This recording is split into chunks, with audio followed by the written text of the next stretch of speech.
Have you ever been dragged across the sidewalk by your dog just so they can intensely sniff a perfectly normal, entirely boring concrete fire hydrant? We humans navigate our environment primarily with our eyes, so a walk around the block feels like watching a movie.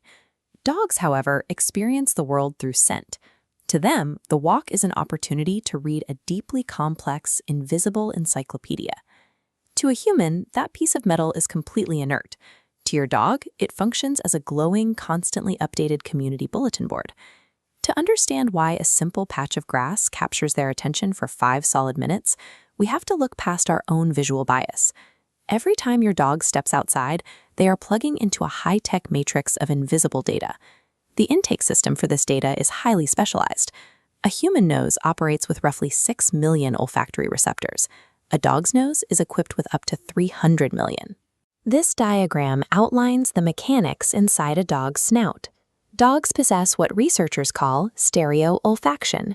Stereoolfaction is the ability to perceive odors in 3 dimensions because the 2 nostrils work independently. When a dog inhales, a small fold of tissue inside the nostril acts as a physical router, splitting the incoming air into 2 paths, one straight to the lungs for breathing and the other strictly into the olfactory recess for smelling. The engineering gets even more clever when they breathe out. Instead of pushing air back out the front, the exhale is forced out through the side slits of their nose. This creates small swirling vortexes of air that kick up new, uninhaled ground particles directly back into the main nostrils. Because of this continuous cyclical flow of air, a dog can perpetually draw in environmental data without missing a single microscopic particle. They maintain a precise, 3-dimensional spatial awareness of exactly where every scent is located. This diagram compares the human and canine brains. All that raw hardware requires a massive processor, and the incoming data travels straight to the olfactory bulb. The olfactory bulb is a neural structure in the forebrain dedicated entirely to processing scent information. In a dog, this biological graphics card is proportionally 40 times larger than it is in a human. This immense processing power allows dogs to do something we cannot. They read the timestamps on these data packets. Odor molecules evaporate and decay at highly predictable rates. By detecting exactly how degraded a scent molecule is, a dog can smell the past. If a neighbor walked by an oak tree 4 hours ago, your dog analyzes the fading trail and calculates exactly how much time has passed since that person was standing there. Their sensitivity also extends forward. They catch the breeze carrying incoming data, alerting them to an approaching rainstorm or a mail carrier who is still 3 blocks away from your front door. Standing completely still, a dog's sensory processor functions as a literal time machine.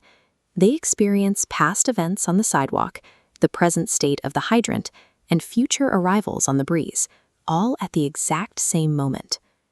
Hidden at the bottom of the nasal passage is a secondary piece of hardware called the Jacobson's organ.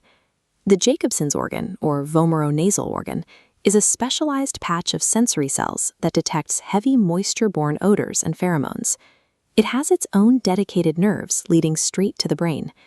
This system completely ignores everyday environmental smells, like discarded food or garbage.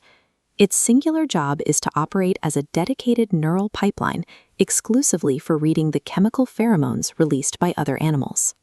When you see your dog obsessively sniffing the base of a tree, they are engaging this organ to download a dense, personalized data packet. This packet is left behind in the urine of previous canine visitors. From a single deep inhale, they extract specific physiological specs about the author of that message.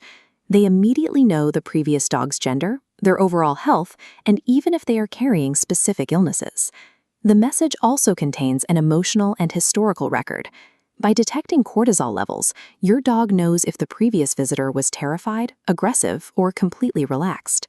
These specific cortisol levels serve as a highly accurate chemical record of emotional states.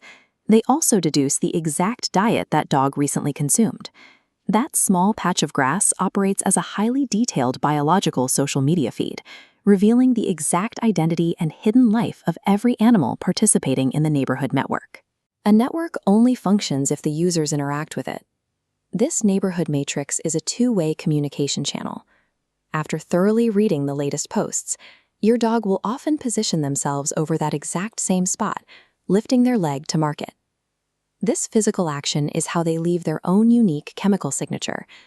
They are uploading a fresh, highly concentrated pheromone profile for the next dog to find.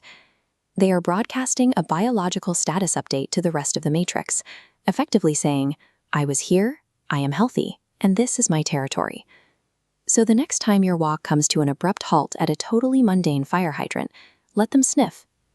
They are actively participating in an ancient, invisible language that maps out their entire world.